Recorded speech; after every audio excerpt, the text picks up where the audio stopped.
Hey class, um, first attempt at a YouTube video for you guys as far as the demo is concerned. This is for our first project, the line project, wire, and rhythm repetition.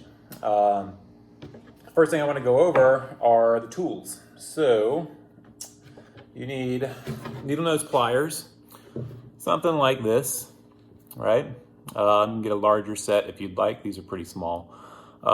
This area is the wire cutter. You can see kind of a bevel right here, and that will cut wire. These are not the happiest because I've been using them quite a bit and had them for years, but they are still adequate. They cut wire well. They can also, the pliers part, are relatively articulate in terms of crimping wire if you so need to.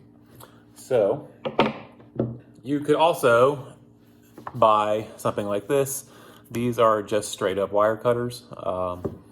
There is not a plier on the end of this, so it really does only one thing, which is cut wire.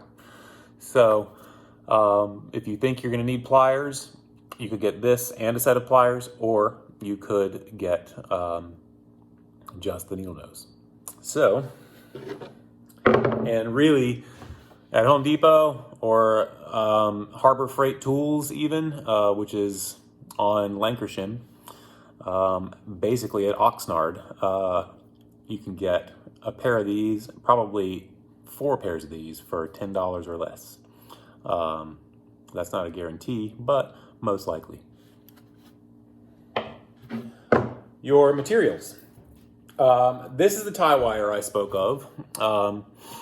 It is made to tie rebar forms together before concrete is poured. So that's why it's called tie wire, because it ties things together. It is found in the concrete section at Home Depot or Lowe's. And you could ask anyone in a smaller hardware store if they have it. It may come in a different form, but it will still work. The reason why I introduced this wire is because it's 400 feet and it costs like $5. So it's very inexpensive for the amount you get. It is fairly thick. It's about, I'd say 16 to 18 gauge. And the gauges are just, I do not require any specific gauge, but this stuff comes 16 to 18 gauge. So it can be relatively tough to work with, but at the same time, it's pretty soft steel, so it bends very easily. If that doesn't float your boat, you can get any other kind of material. This is very thin galvanized wire. You know, I can basically wad it up with my fingers. This I got online, but you can get similar things in smaller spools at hardware stores. And as I mentioned, I think in the opening for the project, you can go to Michael's and get floral wire, which is generally brown or green. They also have other craft wires that they even have anodized aluminum wire that is relatively thick. It's not that long, but it's bright colors. So you are welcome to engage in that if you wish. Otherwise, you can spend $5 to $7 on this stuff and you will be fine. So, gloves, right? I have my goggles. You guys should put yours on when you start playing with this stuff. And I'm not going to make a complete form today, but I do want to show you how some ways to work with the wire. I'll use these little guys first. Cutting it. If your pliers are small or not aligned, like mine are not aligned, you can see how they've gotten bent. So these two pieces are not in line and they're not going to cut very well. So I'm going to use these. Very easy. And the way I like to start, there are so many different ways you can start, but if you are pulling the wire off the spool, this stuff has been wound up on a machine, and it will come off in a controllable way. But it's very easy to make a rat's nest or some kind of a big mess, and you end up having to cut your pieces off. So I am going to cut a long length, I'd say maybe 6 feet long, roughly. And as I said in the opening letter, if you have roughly 4 by 4 feet of space, if you're standing, you even have a little bit more space. And I'm going to straighten my wire out just by pulling it pretty gently through my fingers. If you ever end up with a strong sort of kink or bend in your wire that is difficult to get out, see now I have that bend in it, you can kind of go back in and just work against it. You can also take it on the side of your table if your table is the kind of table you can do this on, meaning it will mar the edge of your table. This is my studio table, so I don't care. It will also straighten out your wire. Now, there are several things to think about. Every little move you make with this is an element, a visual element that you are creating. So, there's a couple ways to think about this. If you're tying your wire and you want to make a loop, all right? Just something like that. There's a couple different ways you could do it. You can tie it in line like this, and your wire, the rest of your wire is coming off of the loop, but your tie is in line with that loop. Okay, so that's one way to think about it. Another way to think about it, take the other end,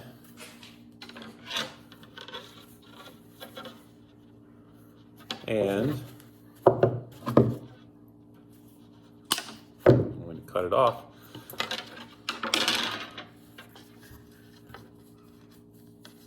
You can tie it like a twist tie, so to speak. And now you do still have a circle if you bend the wire that way, but your circle now has this visual element with it. So what happens, maybe you make 15 to 20 of these circles with these things on them, and you string them together to make a tube. All of a sudden, these things start to create a repetitive, singular entity or element within your piece because of the repetition. Or you can not deal with that and tie them in line. So just things to think about in terms of the fabrication and the way you're making your piece. These little decisions will become other iterations of rhythm and repetition. So, a way to start. You can make a flat, see it is flat, but here it is relatively close to a circle. You could start by taking the end of your wire, bringing it across, tying it through, and I basically sewed it. So you see how it loops around that piece? It totally wraps around it. That creates enough friction that it's not going to go anywhere. So an added part of this assignment is being able to create structure, because eventually this could lead to making armatures for sculpture. Now, we haven't gotten to repetition yet, but I can start to take this long length of wire, keeping it straight, and tying it off in this circle to create a pattern.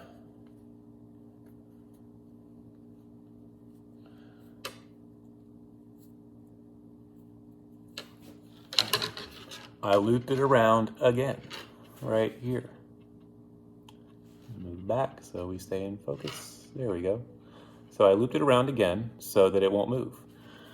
If I come back down and I'm getting lazy and I don't want to loop it around, I just bend it around and try to come back up the other way.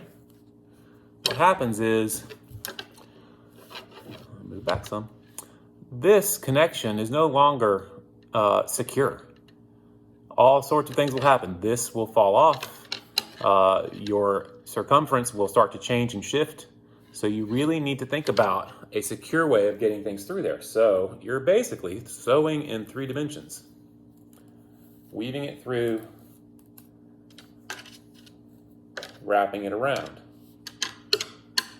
And if I continue with that, I might go one more time here and then bring a couple more down here. And then if I bring some down this way, I've got a grid. And a grid is repetition. Any pattern that you can make that repeats with the wire is repetition.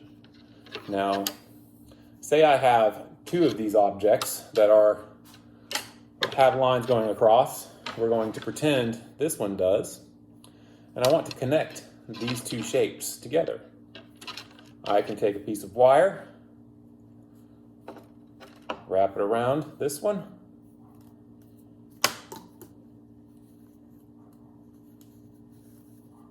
pull it tight, come back across, so I still have enough wire to continue on.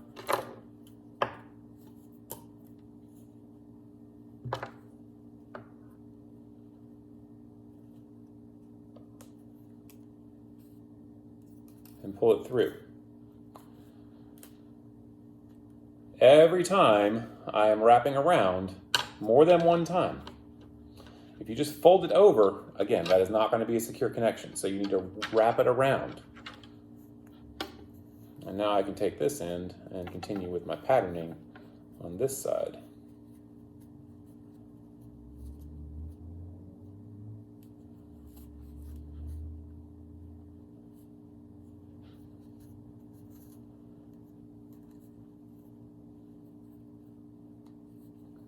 And if you have any left over that's not going to serve you, cut it off.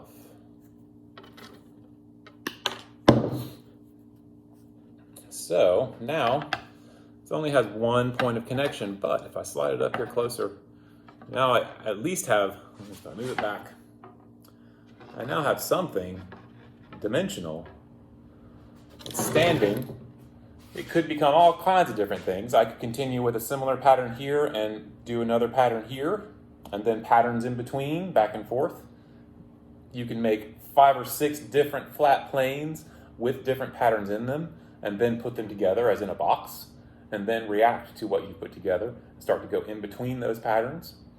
Create areas of density where you have lines that are very close together, and then areas of sparsity where things are further apart. That will make a little more sense when I show you the images, and refer back to the images as I'm talking about these things. So there's not a lot of technical issues or technique when working with the wire. Just make sure every time you tie it, it's a secure tie. That is generally the biggest hurdle. Don't use small pieces of wire unless you know that you're going in between a very small area. The reason being, it's much easier to pull things tightly if you have a longer length of wire. So think about that as you're making, and you will all come up with your own way of doing this. So hopefully that is adequate. Hopefully that does the job. Keep in mind, you should experiment. All of this is an experiment, and we'll see how this goes. All right.